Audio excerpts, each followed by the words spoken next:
Bienvenidos, buenas noches a otra noche de entrevistas con autores y psicoanalistas de libros. Esta noche tenemos una invitada especial que es Lila Gómez. Es una psicoanalista de Mendoza que nos va a contar sobre su obra y lo que ella ha estado investigando durante muchos años. También, bueno, con muchos pacientes, con muchas historias. Así que, bueno, quiero transmitir esto que Lila me ha compartido y que, bueno, he leído también su libro. Si ustedes también quieren ver, yo hice una reseña de su obra. Acá Lila ya me mandó la solicitud. Bien, bienvenidas.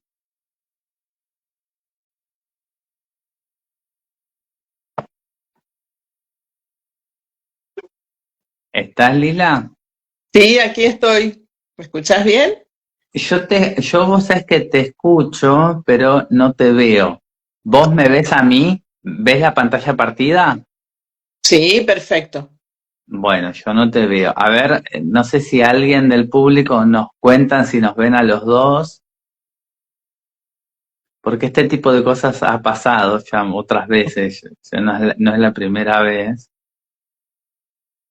No, nos vemos, me cuentan alguien que escriba en el chat, así. Si nos ven a los dos, si se escucha bien, seguimos. Yo te veo muy bien. Bueno, eh, sí, se ven los dos, ahí nos dice Fergauna, así que bueno, vamos a hacer entonces así, si nos vemos bien los dos, perfecto. Jorge Catelli también se unió. Bueno, se ve y se escucha perfecto, nos dice Abril. Bueno, vamos a arrancar entonces con la entrevista. Lo primero que yo quiero es agradecerte a vos, Lila, el haber aceptado esta invitación, esta entrevista. La verdad que te conozco ya hace un tiempo y cuando empecé a hacer las entrevistas quería hacértela también a vos, por la particularidad de tu libro, de lo que investigás y bueno. Pero bueno, primero, antes que nada, para todos los que no nos conocen, yo voy a contar quién es mi invitada esta noche. Lila Gómez es doctora en psicología, egresó de la licenciatura de psicología en la Universidad Nacional de Aconcagua en Mendoza, es miembro adherente de la Sociedad Psicoanalítica de Mendoza, miembro de la Federación Psicoanalítica de América Latina y de la Asociación Psicoanalítica Internacional. Ha publicado artículos en diferentes revistas de psicoanálisis en Mendoza, Buenos Aires, Uruguay, Perú, Barcelona y América Latina. Es coautora de 12 libros de psicoanálisis y es la coordinadora y creadora de Psicoliteratura, talleres de escritura terapéutica y autobiográfica. Y es la autora también, algo que nos convoca, el libro de la escritura de la autobiografía, una vía de acceso al inconsciente, que de esto también ya vamos a hablar. Así que, y bueno, me encanta la tapa con la máquina de escribir en el medio, no sé si lo puede apreciar, con las hojas volando, eso me encantó.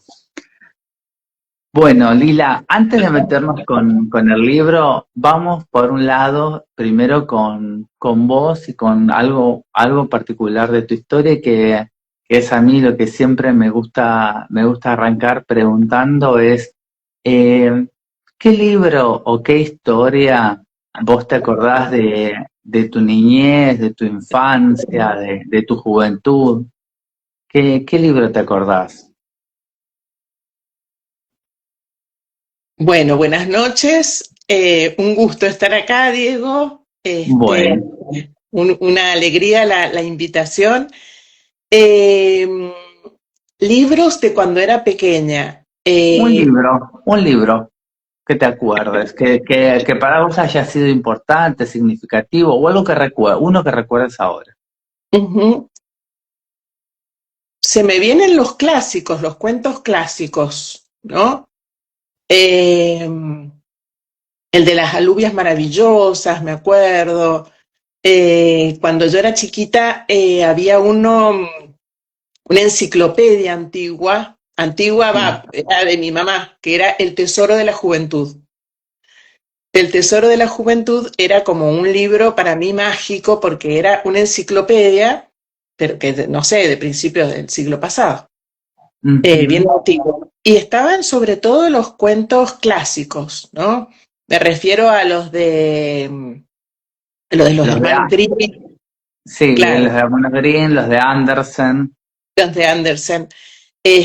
Para mí tenía toda una mística el papel del libro, el olor del libro, abrir el libro. Eso no tenían muchos dibujos, a mí me gustaban mucho los libros con dibujos, ¿no? Para mí la gráfica es muy importante. Pero más que las historias, cuando yo era chiquita era muy curiosa y entonces yo les preguntaba mucho las historias a mis abuelos, a mis padres, a mis tíos, o sea, yo quería que me contaran cómo había sido la vida cuando ellos eran chiquitos. Entonces, tengo muchas anécdotas familiares. Eh, Me interesaba mucho eso, digamos. Mirá qué interesante es como ya desde chiquita tenías esto de la, la parte de la historización, la construcción de la historia, Sí, y la construcción de esa historia en el origen, porque digamos, todos somos originarios de nuestros padres y a su vez de nuestros abuelos, es de donde venimos. sí, Así que tal era la pregunta, digamos, que mi abuelo materno, sí. abuelo altamirano, digamos, le decían negro a mi abuelo.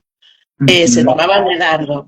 Y esas eran las historias más maravillosas que yo he escuchado porque él nos contaba cada noche que nos quedábamos a dormir en su casa, digamos, como un episodio de lo que hoy serían los episodios de Netflix, digamos. Teníamos un capítulo por noche de una saga de aventuras que, eh, que era un poco su infancia en el sur mendocino, en San Rafael, con algo de novelado, ¿no? Era algo parecido a Tom Sawyer, Huckleberry Finn, ¿no? Sí, sí, Esas sí. historias en el campo que tenían que ver con algo de su historización también, ¿no?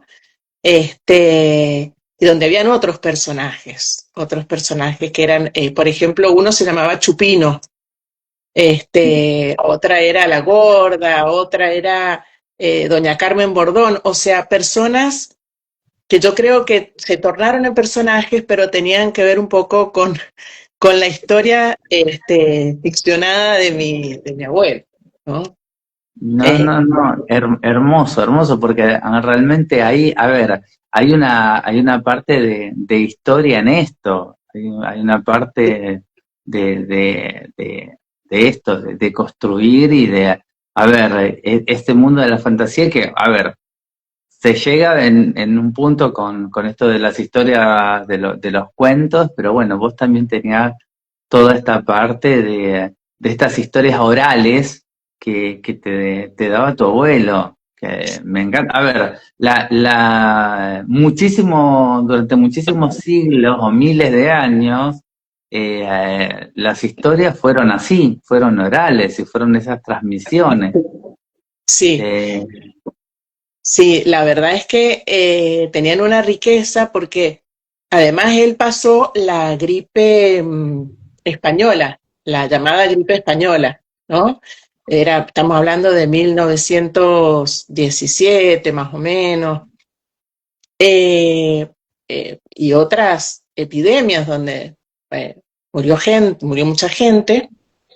sí. Y entonces él me contaba, digamos, cómo lo hacían promesas, su mamá hacía promesas, lo vestía como un santo, le daban aceite de hígado de bacalao, o sea, una serie de situaciones, ¿no? Que también a mí me sirvieron cuando atravesamos nosotras nuestra pandemia por el COVID-19, ¿verdad? O sea, Sí, esto del sí. aceite de hígado de bacalao sigue siendo, bueno, este, importante para el sistema inmunológico, bueno, una serie de cosas que también nos ayudan a ir comprendiendo, ¿no? Cómo era la vida y cómo se va haciendo. Y yo era muy curiosa y a mí me pasaba como, no sé si vos viste la película El Gran Pez. Sí, Bueno, viste que en El Gran Pez hay algo de realismo mágico, ¿no? sí. De hecho, el hijo del protagonista se enoja en un momento porque no sabe cuánto de realidad y cuánto de ficción en lo que le va contando su padre, ¿no? Hasta Ujú. que finalmente, bueno, descubre que más allá de que sea ficción, es la historia de su padre, ¿no? Aunque haya sido ficcionada, es la mirada de su padre. Bueno, a mí me pasaba un poco así. Yo trataba de diferenciar en eso que mi abuelo iba como contando y relatando qué cosas eran históricas y qué cosas eran fantasías, ¿no? A través de preguntas que por ahí después le hacía a mi abuela. Pero bueno, bueno, era mi interés, ¿no? Desde muy pequeño. No, no, no, hermoso, hermoso y bueno, también yo te escucho, yo he leído tu libro y lo que vos has desarrollado y me parece que acá es donde uno va comenzando con estas cosas. Yo siempre, digamos, empiezo preguntando por estas cosas, yo creo que todos los autores escriben porque hay una pulsión de vida, hay un deseo, o un camino, pero que no empieza en el momento que empiezan, se sientan a escribir o se sienten a investigar, sino que yo siento que viene de algo muy adentro y muy profundo como es esto. Entonces, bueno, vamos a dejar esta parte por un momento y vamos a retomar un cachito después. Yo ahora te quiero preguntar, ¿cuándo descubrís vos el psicoanálisis? ¿Cuándo fue la primera vez que vos escuchaste sobre psicoanálisis? A ver. Bueno, en la infancia yo escuchaba que que una tía mía iba al psicoanalista, ¿no? Mira, Y las cosas no sé, pero yo escuchaba, o sea, eran charlas en el auto, por ahí, a mí no me contaba, digamos, le contaba a algún otro adulto que estaba ahí, mi mamá o alguien, este, y luego eh, yo empecé mi análisis a los 18 años, más o menos. Y fue con una psicoanalista. Fue con una psicoanalista al punto, digamos, empecé con psicoanálisis de 4 veces por semana, o sea, psicoanálisis ortodoxo, por decir. Era totalmente, tío. un análisis y tenía, te digo, 18, 19 años, ¿no? Y después, bueno, empecé la facultad de psicología y siempre me interesó el psicoanálisis. Fue la teoría, digamos, Yo te pregunto, en ese momento, vos ya está, cuando ya empezaste ese análisis así fuerte, ¿vos ya estabas decidida a ser psicóloga o no todavía? sí, yo estaba por empezar la facultad Mm, eh, y, y, y ya había cursado, sí, ya había cursado algunas materias, ¿no? O sea, estaba ya en primer año de la facultad, más o menos, y había estudiado algo de la teoría de Freud, algo, una introducción muy básica, y, y fue también por la madre de una amiga muy querida que también era psicoanalista y era profesora nuestra. Y en el secundario. en la facultad, en la Ah, facultad. Fue esa transición entre la secundaria y la facultad. Este, y ella era psicoanalista y bueno, nos contaba este, por qué era importante el psicoanálisis y mi decisión siempre fue hacia ahí. Este, Perfecto, perfecto. No, no tuviste duda, digamos, más allá de hacer psicología, con otro tipo de orientación. Vos ya no, entraste y ya al principio dijiste, no, yo quiero ser psicoanalista. sí, y fue más desde la experiencia de personas y desde la curiosidad del autoconocimiento, en realidad, de preguntarme mucho, de preguntarme muchas cosas y entonces también había un interés muy marcado por la filosofía en esa época. Entonces, las preguntas a mí me inquietaban mucho y entonces yo encontré que el psicoanálisis respondía, o sea, no sé si respondía, permitía que se desplegaran las incógnitas, ¿no? Eh, Así que siempre fue la teoría que me interesó, las otras yo estudié todas en la facultad, después en la Bien. residencia, todas las escuelas, por decirte, sistémica, cognitivo-conductual, gestáltica, algo de transpersonal también. O sea, teníamos dentro del psicoanálisis distintas líneas, teníamos toda una formación bastante integral en esa época en la facultad, en la formación de grado y después en la residencia de salud mental. Pero mi interés siempre estuvo en el psicoanálisis. Bueno, bien, perfecto, perfecto. Bueno, yo te pregunto, vos de chica o de adolescente, ¿ya habías empezado a escribir? ¿Escribías algo? ¿Te gustaba? Sí, sí. Me mandaban en la primaria, en aquella época, en los años 70, se cuidaban mucho las reglas ortográficas, tenías que hacer oraciones, después tenías que hacer redacciones, ¿no? Y entonces yo hacía redacciones y mi mamá venía y me borraba todo lo que hacía. Me explicaba que lo tenía que escribir de nuevo. Yo me enojaba porque me decía, pero si es lo mismo, mamá, es lo mismo.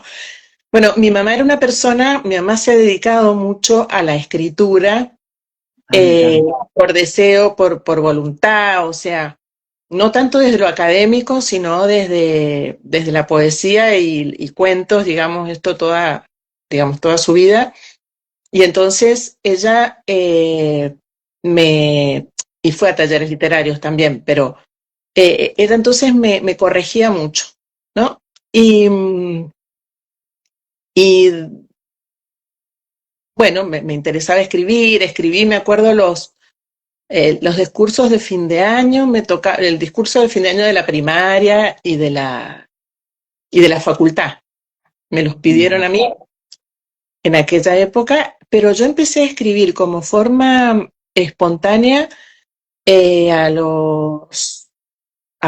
como a los 20 años, 20, 21, a partir de estados emocionales muy fuertes, porque acababa de morir una amiga muy querida y muy cercana, mira. que murió de una aneurisma en ese momento, muy sorprendente, digamos, porque estábamos empezando la facultad, yo creo que teníamos 19 más o menos. Mirá Y, vos. y entonces había momentos en que yo me sentía, digamos, como muy inquieta por una serie de emociones y escribía. Y cuando terminaba de escribir, entendía lo que me pasaba, ¿no? Entonces, ese fue un poco el enganche para mí de la escritura. Era acceder al inconsciente, digamos, era como acceder a comprender eso que me estaba pasando y que se develaba en el escrito cuando yo escribía algo que no sabía de qué tema iba a escribir. Era lo que iba saliendo en forma espontánea, ¿no? De Eh, forma, a ver, era una cuestión de una escritura de algún modo como impulsiva, no como si fuera un proceso secundario de que uno va pensando y elaborando, sino era casi un proceso primario, ¿no? Como ir como expulsándolo de sí, alguna forma. porque yo no, claro, porque no había un tema que yo pensara y dijera, bueno, ahora voy a escribir sobre tal cosa. yo tenía el papel en blanco y empezaba a escribir y salía algo en forma de poemas, te diría yo, más tipo poema, más tipo poesía, y ahí a mí me interesaba mucho ver de qué se trataba eso que salía, ¿no? Y entonces, bueno, a partir de ahí y de ese gusto por escribir, eh, empecé a ir a talleres literarios. O sea, yo empecé a ir a talleres literarios paralelos al cursado de la facultad. O sea, salía de la facultad y me iba al taller literario durante Mirá. mucho tiempo. Ahí aprendía digamos, un poco más de técnica, ¿no? De los géneros, de determinados recursos. O sea, paralelo a la facultad, en una Sí, época. sí. Vos fíjate cómo es tremendo que se empieza a gestar primero desde las historias de tu abuelo, después en este momento de cuando vos empezás a escribir y también en este proceso de escritura, cómo es que lo hacías. Para mí todo lleva a este libro, es tremendo, pero va como derechito al libro. Vos fijate, no sé, el hilamiento temático de esto, de lo que vos me venís contando. Entonces, a ver, una de las preguntas que a mí me seguía era, ¿por qué escribir sobre autobiografía? Y hay, a ver, ya hay muchas explicaciones que ya fuiste dando de alguna manera con tu historia mismo. Pero bueno, ahora sí, eh, esto es el resultado de tu tesis de doctorado. Mm. Contame cómo llegás a elaborarlo como tema para decir, bueno, quiero escribir sobre esto. ¿Vos ya tenías los talleres de psicoliteratura o no? Sí, los talleres de psicoliteratura empiezan, o A sea, ver, yo lo sé, a ver, contales al resto qué son estos talleres primero y después hablamos del libro. bueno, estos talleres surgen en el 2020, durante la pandemia, eh, como escritura, digamos, autobiográfica y terapéutica. Terapéutica en relación a poder utilizar la escritura como, como una vía de autoconocimiento, o sea, conocerse a través de las palabras, ¿no?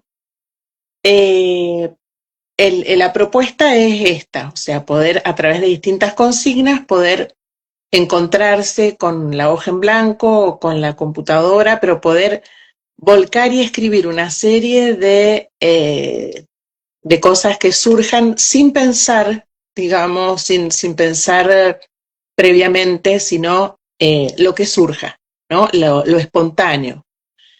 Eh, y lo íntimo. En los talleres las personas no están obligadas a compartir ni a contar nada. Muchas veces surge que quieren leer y por supuesto que se escucha, más allá de que no se graba, está todo cuidando la confidencialidad, ¿verdad? Mm. Pero el objetivo es encontrarse con uno mismo a través de las propias palabras y como si fuera una radiografía, digamos, que uno hace o una fotografía de su interior, ¿no? Poder acceder a conocerse un poco más. Es distinto a lo que sería el taller de escritura creativa, donde yo he asistido a varios talleres de escritura y son espacios muy valiosos y muy lindos, pero ahí sí la idea es escribir para comunicar y para, digamos, para otro, ¿no? O para compartir con otro. Entonces, todo el tema de la estética de la escritura y del estilo es muy importante. ¿No? Se va puliendo. En este caso, eh, varias de las personas que han participado de los talleres terminan escribiendo de una forma digamos, más estética, o sea, se impulsa la escritura creativa para el que le gusta escribir, pero no es ese el objetivo de los talleres. El objetivo es encontrarse con uno mismo, descubrir nuevos aspectos, ¿no? Entrar en contacto funcionar como un espejo, ¿no? Sí, sí, Eh, sí, y, sí.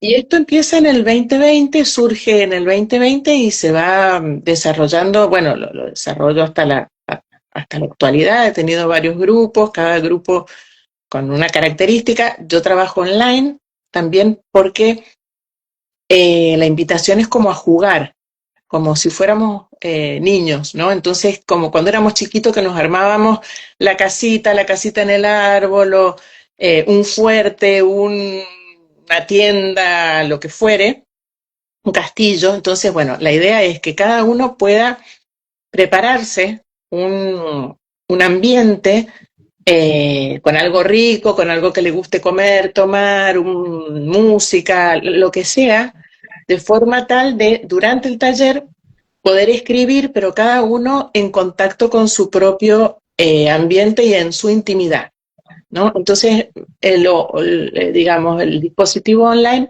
facilita esto, un encuentro, pero también la posibilidad de soledad, digamos, de trabajar en soledad.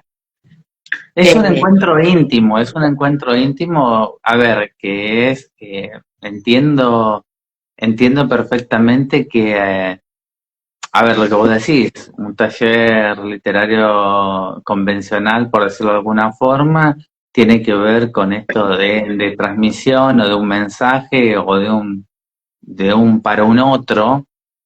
Pero esto es completamente íntimo y me encanta esta imagen que vos hacés de, bueno, de que en este lugar o en esta intimidad que sea el espacio propio con las cosas propias, que lo conecten a uno con uno mismo más todavía. sí, Ahora entiendo cómo es también que esto favorece la escritura de la autobiografía, cómo favorece el tema de un acceso al inconsciente por un lado y también como algo, no sé, sanador, reparatorio, terapéutico también. sí, porque la idea es estar en contacto con el mundo interno, ¿no? Y prestar la escritura para que aspectos del inconsciente afloren a la conciencia, ¿no? Entonces, aunque uno la historia de vida ya la conoce, podríamos decir, cada vez que la escribe o cada ejercicio que por ahí uno va haciendo, afloran nuevos elementos o recuerdos. eh, no es lo mismo escribir a hablar o contar. O sea, yo lo he podido observar con distintas experiencias de las personas que han colaborado en los talleres, que han participado, y con personas que colaboraron en la investigación del Ujú. doctorado, que es la experiencia que comunico en el libro. Eh, no es lo mismo decir en forma oral a escribir. O sea, se ponen en funcionamiento distintos mecanismos, digamos, es distinto. Y, y bueno, y la segunda pregunta que me habías hecho vos era Que justamente estaban llegando, digamos, directamente, a partir de las experiencias, primero de los talleres, digamos, vos ya tenías esta experiencia, tenías esto de estos grupos, esta dinámica que pasaba, y bueno, ¿cómo llega a decir, bueno, quiero escribir esta tesis sobre la autobiografía? este,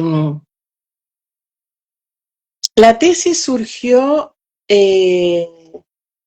yo creo que estamos como viendo distintos caminos, ¿no? Como dice el dicho, todos los caminos conducen a Roma. Bueno, son distintos caminos que llevan, como vos decís, al libro, ¿no? Sí. Eh, que resume una serie de aspectos de mi vida. Eh, el interés por la autobiografía como técnica surge de la clínica. Una paciente Sí. Uber yo trabajo con la caja de juego individual, entonces cada uno tiene su caja y su carpeta de respecto a los niños y adolescentes. Los adolescentes tienen una carpeta o un lugar donde van guardando sus producciones. Y entonces esta pacientita que era puber, o sea, tenía unos 11, 12 años, eh, decide escribir su historia de vida. O sea, ella dice, te voy a contar, y escribe, soy hija de tal, soy hija de cual, porque ella venía con una historia de cambio de grupo familiar conviviente, o sea, había pasado por distintos grupos familiares, ¿no? Eh, entonces era una forma como de ir recordando, pero esto es algo espontáneo que ella hace y que ella guarda en su carpeta, ¿no? Junto con dibujos, junto con otras cosas, collage y otras cosas que iba haciendo.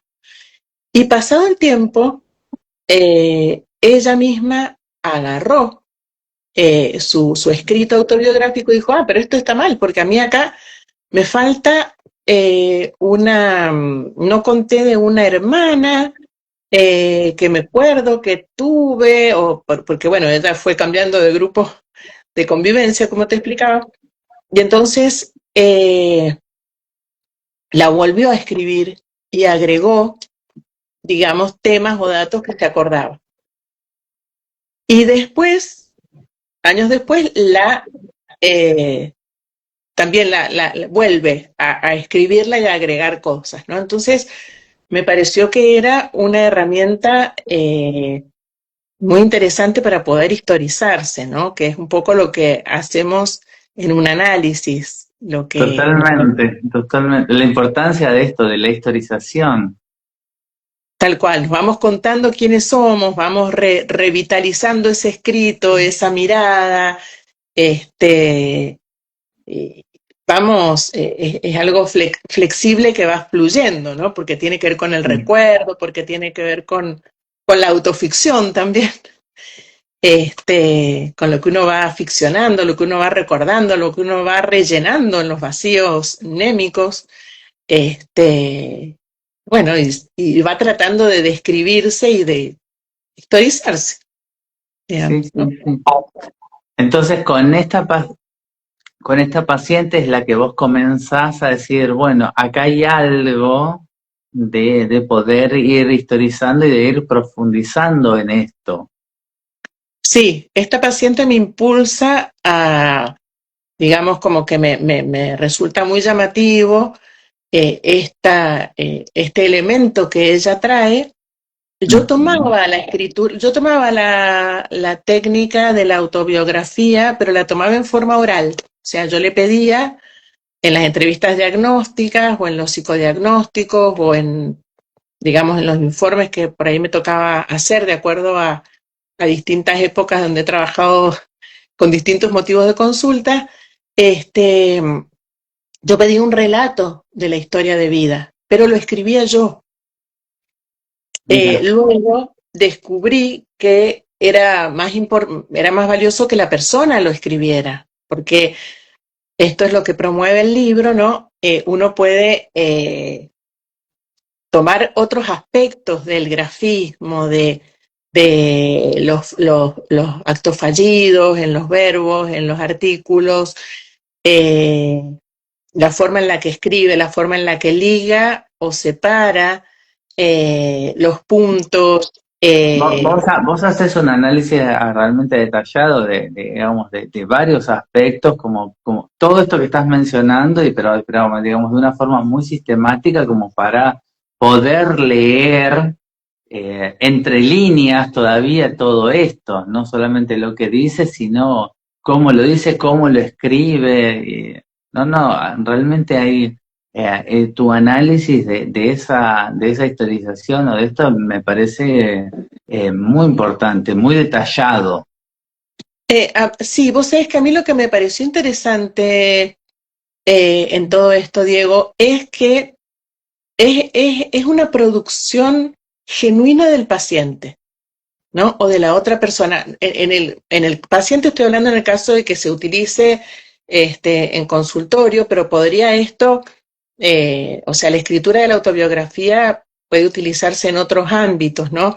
Pero aún así es una producción personal y genuina, quiero decir, la persona escribe, cómo escribe, lo que escribe, de qué no escribe, qué etapas de la vida nombra, cuáles no, qué errores comete en la escritura, qué fallidos, qué olvidos, ¿no? Qué temas toca, eh, cómo los aborda, si No, toca. me encanta los fallidos, los olvidos, las cosas, cómo realmente es lo que vos decís, es un acceso al inconsciente.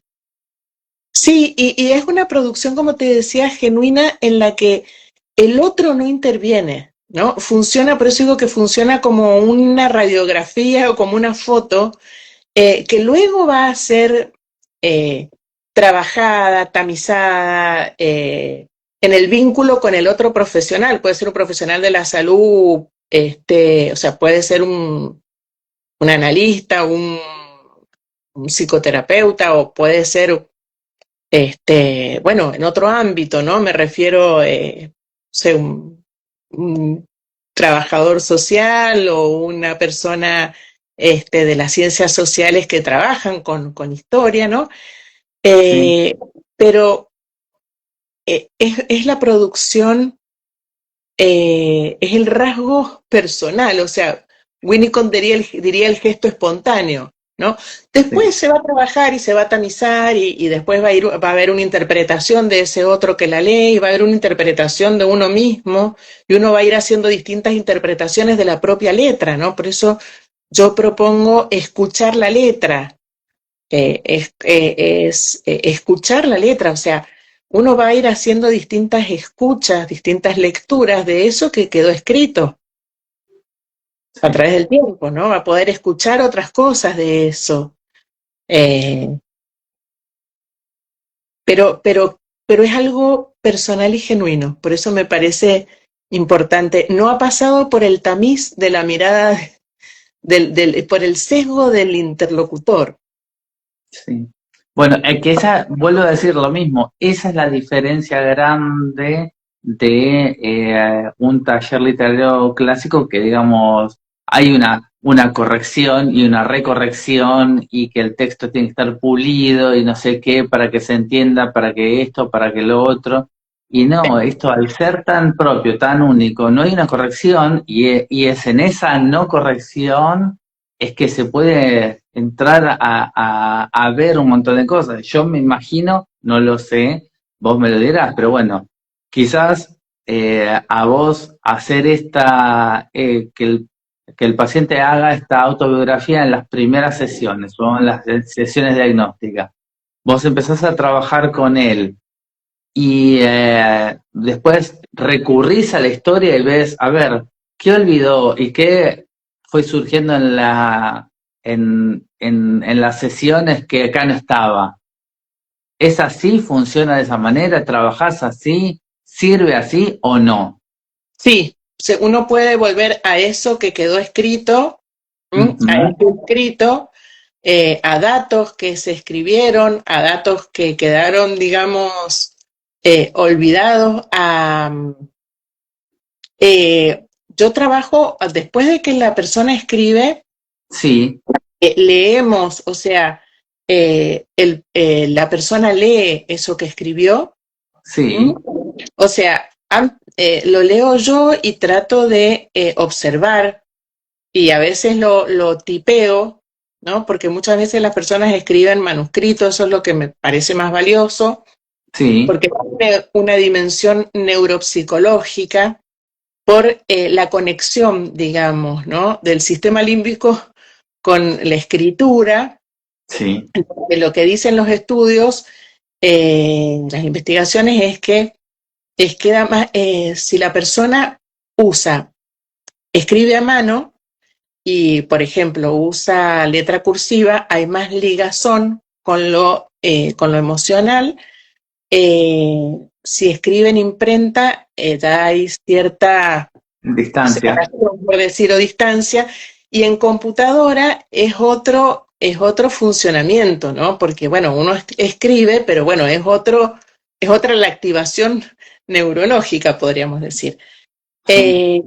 Estos son investigaciones que han realizado expertos en el tema, pero permiten comunicar lo que estamos pensando, lo que estamos queriendo decir, y bueno, uno puede volver a eso, digamos.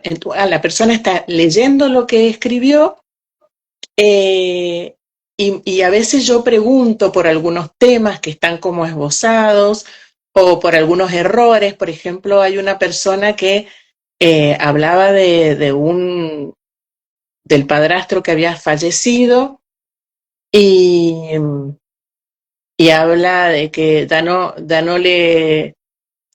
algo así como que ya no le guardo rencor porque ha fallecido, y entiendo que hace lo mejor que puede. Una cosa así. Había una diferencia de tiempos De tiempos entre verbales. el pasado, claro, y aún había algo presente ahí, Mira. que la persona no se da cuenta cuando lo escribe. Entonces, cuando pregunto por eso, bueno, lo que estaba presente era el recuerdo y el dolor por ejemplo, de un abuso sexual, que implicó que esta persona se tuviera que ir de la casa un poco por protección, ¿no? Siendo adolescente, como que, digamos, precipitó la partida de la casa, este, para, Familiar. claro, de la casa familiar, para no exponerse a los abusos de este hombre. Entonces, esos datos surgieron en las primeras entrevistas, ¿no? Por, este, por estas situaciones de fisura de la escritura, ¿no?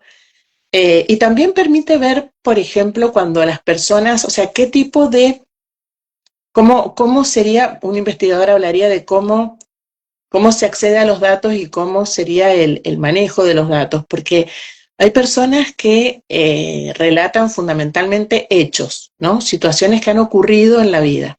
Ujú. Otras personas relatan más experiencias, que serían los hechos y el correlato emocional o afectivo que ha implicado para ellos. Y otras personas pueden realizar inferencias de, eh, de lo que piensan, de lo que consideran, de ciertas hipótesis a partir de lo que sintieron y de lo que vivieron, ¿no? Es una tercera forma de expresar la experiencia de vida. Entonces, por ejemplo, en las primeras entrevistas uno puede ver en qué estado emocional, en qué estado de procesamiento psíquico está la persona, ¿no? Si hay ya algo más relacionado con lo emocional, la persona podría estar, digamos, dispuesta a un trabajo psicoterapéutico. Cuando hay más hipótesis o comentarios acerca, preguntas, eh, más simbolización, más metáfora en relación a lo que ha vivido, o puede tener una distancia de autoobservarse, bueno, podríamos pensar que está más dispuesta para un psicoanálisis o para un análisis más profundo, ¿no? Qué bueno todo esto que vos me decís y cómo se puede notar en el relato de una autobiografía. Realmente no me lo imaginé, me sorprende lo que me contás. Porque Está en una parte del libro, esto está en el final, pero yo creo que es un dato que es importante rescatar. Por ejemplo, cuando las personas hablan solo de hechos, sí, pasó, hice, uno puede observar como cierta defensa. Es como, bueno, yo te voy a leer el diario, pero sí, no me sí, cuentes. una distancia, tal cual. Claro, o sea, es como los títulos del diario. Digamos, no desarrollemos el artículo, ¿no? Sí, sí, pasamos por todos los titulares. Claro, son como las resistencias. Entonces uno ve que una persona está como, viene más resistente. Y bueno, ya con eso uno puede ir teniendo en cuenta el timing, ¿no? del abordaje. Sí, sí, sí, sí, totalmente, totalmente. No, no, me parece, digamos, fascinante lo que contás del libro, de cómo llegás a esto, de realmente todo lo que... Realmente el libro es muy completo, aborda desde un montón de cosas, es clínico, digamos, tiene muchos aspectos, así que, bueno, a los que estén interesados, ya saben, está por Letra Viva, pueden verlo en mi librería, en la librería de Letra Viva, pueden verlo, escribirle a Lila, digamos, pueden tenerlo, realmente es una cosa. También vos das como talleres para enseñar el método, ¿no? Para Sí, utilizarlo también. Así que eh, bueno, eso te contactan con Lila para los talleres también. sí, Así que sí, porque el método sería 5 dimensiones de análisis sí, eh, para poder tener en cuenta distintos aspectos al momento de leer un escrito autobiográfico, ¿no? 5 dimensiones de análisis y 4 áreas. Eh, y bueno, en esa interrelación uno puede hipotetizar o sacar algunos datos para el autoconocimiento o para el conocimiento de otro.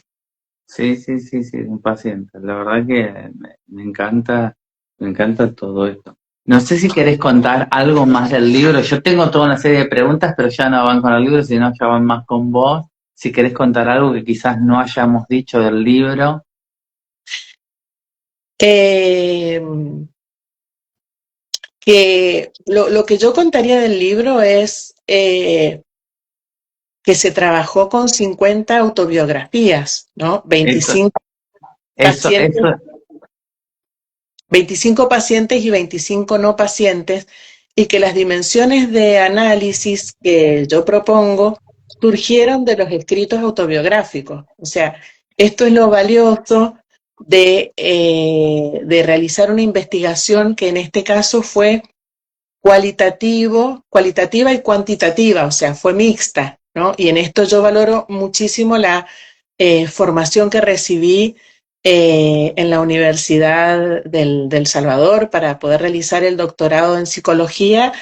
Eh, digamos, Moti Benyacar es el que coordina esto y María Gloria Fernández fue digamos, la directora metodológica y Juan Eduardo Tesone fue el director de la tesis, y a mí me permitió mucho, eh, digamos, saber que es accediendo a la investigación y a la clínica en este caso, o a los escritos, eh, a partir de la experiencia, ¿no? Esto me pareció valioso, ¿no? No quedarnos en hipótesis o en presunciones, sino poder buscar una raíz científica o metodológica.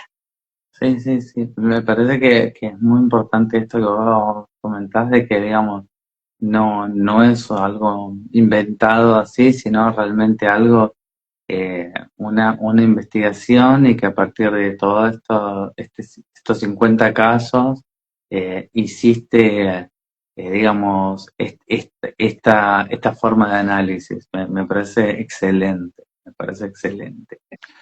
Yo te pregunto, si no fueras psicoanalista, no vale decir escritora, ¿qué otra profesión te gustaría ejercer? Guía de turismo. Ay, me muero, me muero. Me gusta mucho viajar.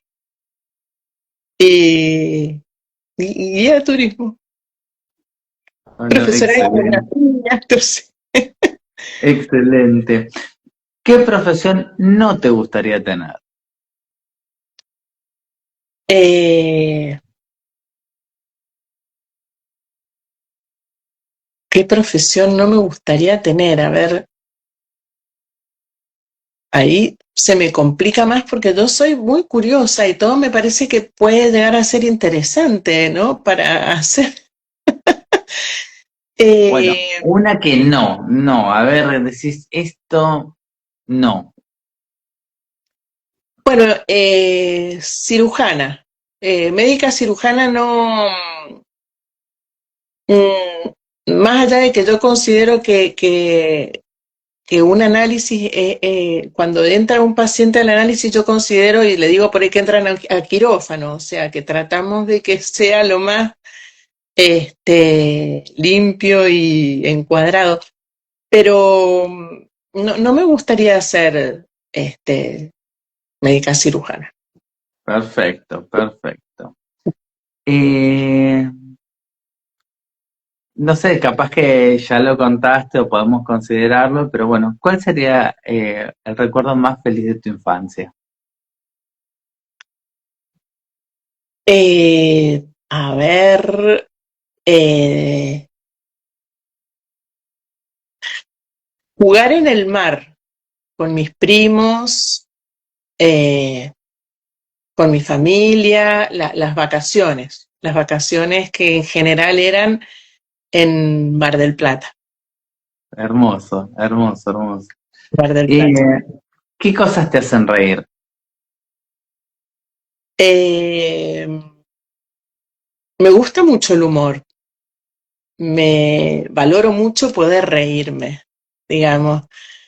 Eh, ¿Qué cosas me hacen reír? O una Las, cosa que te haga reír, que decís, bueno, esto me hace reír. eh, y a esta altura de la vida mis errores me hacen reír, digamos, es como que ya puedo reírme más de mí misma, me parece. Está bueno eso está bueno, está bueno. Como que me Bueno, río más de mis errores, sí, es como que, bueno, ¿qué va a bueno, ser? está bueno. A ver, imagínate esto. Nosotros en este momento tenemos la máquina del tiempo. Agarramos, la subimos en este momento a Lila, la ponemos en la máquina del tiempo, la llevamos al pasado, antes de que empiece la facultad, antes de que empiece el análisis, y te bajamos ahí, con esa Lila. ¿Qué consejo, qué cosa le dirías a esa Lila, vos ahora? Eh, en la adolescencia, En la secundaria, al final de la secundaria, antes de entrar a la facultad. la Quinto secundaria año. fue una etapa que yo quise mucho. Yo fui muy feliz en la secundaria. Eh, ¿Qué consejo, qué le dirías? Si vos le tuvieras que dar un consejo. eh, me voy a remontar más a cuando era más chiquita. Bueno, dale, ¿a qué edad? La secundaria fue una etapa muy linda y me diría lo mismo que cuando era más chiquita. Eh, que, ¿A qué edad? A los Sí. 5, a los 5 años. Bueno, bueno, A- dale. A ver, ¿qué le dirías a Lilita de 5 años? Me decían Lilita además, Sí. porque mi mamá se llama Lila, entonces me decían Lilita para diferenciarme de ella. Ujú. Eh, que nunca me olvide de jugar, que nunca Hermoso. me olvide de jugar,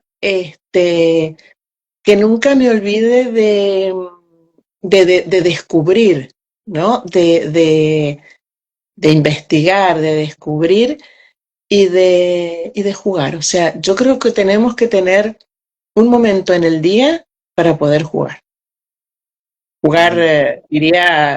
diría Freud que uno juega de grande con las palabras, yo creo que uno juega con las palabras, pero jugar, jugar, divertirnos, disfrazarnos, bailar. Yo, mientras escribía ese libro, yo en general escribo en las noches, Ujú.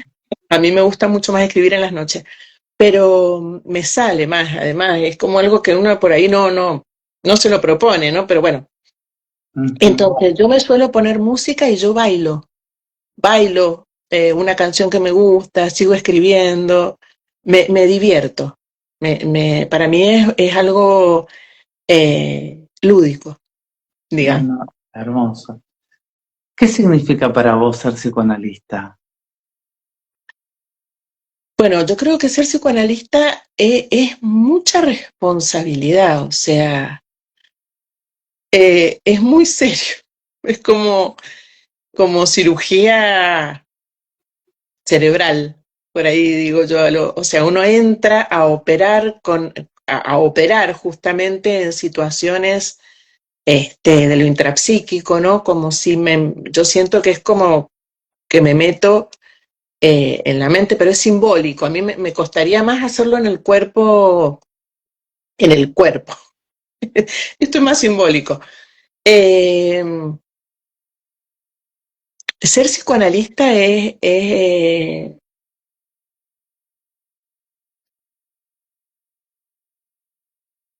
que una persona venga a abrir su vida para eh, intentar vivirla mejor, ¿no? Para sentirla mejor, para sentirse mejor en la vida que tiene o para plantearse modificaciones en su vida.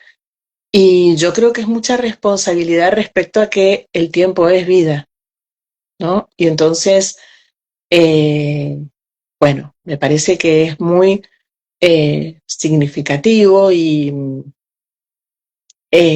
uno de los casos más misteriosos para mí o más eh, complejos de comprender también, ¿no? Fue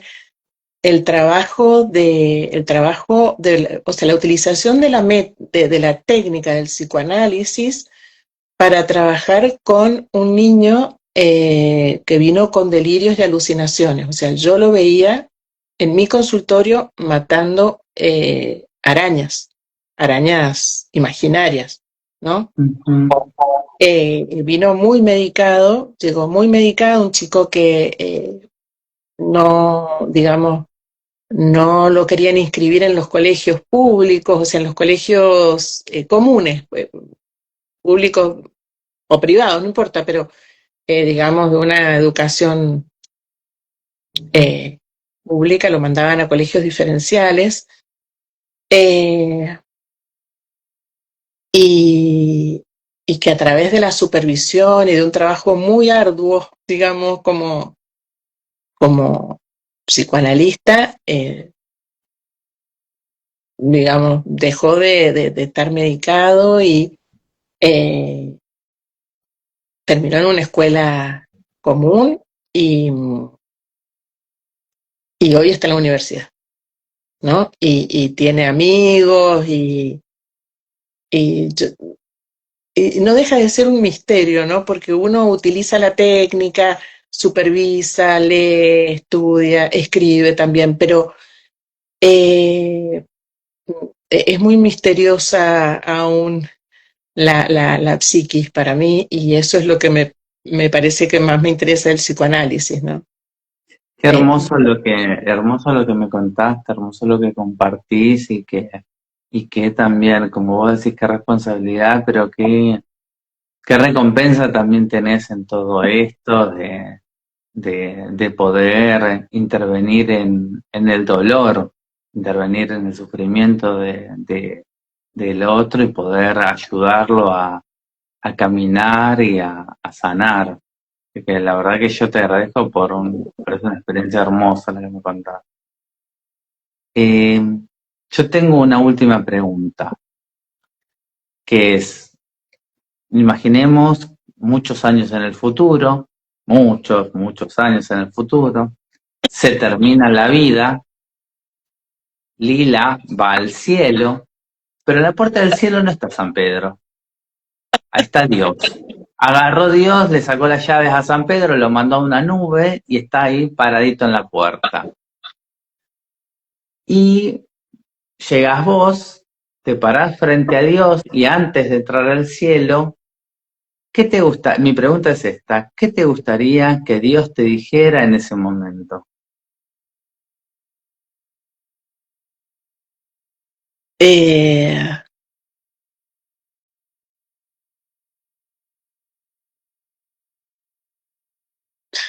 a mí me gustaría que me abrazara Dios, Hermoso, ya está. ¿no? Ahí está la respuesta.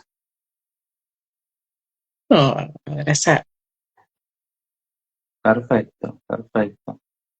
Eh, bueno, yo por mi lado terminé mis preguntas.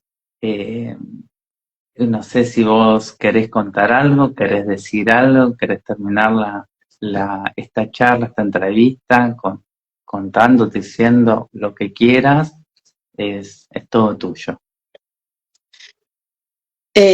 Bueno, primero que nada agradecerte, Diego. La verdad que ha sido un viaje a lo largo del tiempo, un viaje imaginario. A mí me gusta mucho viajar, como decía, y vos has sido un buen guía en este viaje. Eh, a la gente en general, eh, que escriban, que escriban, pero que se diviertan escribiendo, que se diviertan con sus palabras, ¿no? Porque a veces a lo largo de la educación quedan muchos temores respecto a escribir bien, ser adecuado, utilizar bien los verbos, ¿no? Toda la parte de la, eh, de la educación, de la lengua, ¿no? De la sintaxis, de la semántica. Y las palabras son un regalo muy hermoso que tenemos los seres humanos, ¿no? La posibilidad de expresarnos, de utilizarlas y de comunicarnos, y que es muy bueno poder escribirnos y escribir, comunicarse a través de los escritos, porque hoy hablamos de la autobiografía, ¿no? Pero yo tengo tarjetitas o cosas escritas por gente querida a lo largo del tiempo, y puede que las personas ya no estén, pero están los escritos, ¿no? Y de pronto entre mis cosas encuentro cartitas de cuando era chiquita. No las puedo tirar, las de la primaria, las de la secundaria, las de los novios, no las tiro, me cuesta mucho. Y incluso de seres muy queridos como, bueno, como mi mamá, como mi mamá ha sido de escribir mucho, y cada tanto escucho, encuentro sus cartitas, y aún, aunque han pasado los tiempos, tienen vigencia, ¿no? Entonces, eh, eso, poder disfrutar de las palabras, disfrutar de una de las dimensiones más hermosas de los seres humanos, ¿no? Que es la lengua. Vos sabés que hay algo que no, a ver, yo siempre he dicho y pienso que uno tiene el encuentro la palabra con los autores a través de los libros. Entonces decir, bueno, esto en 100 años, en 300 años, va a ser hablar con Lila.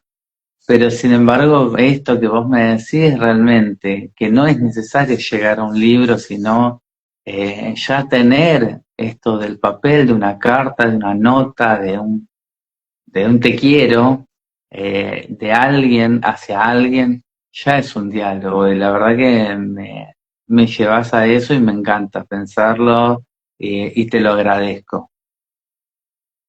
Sí, bueno, gracias.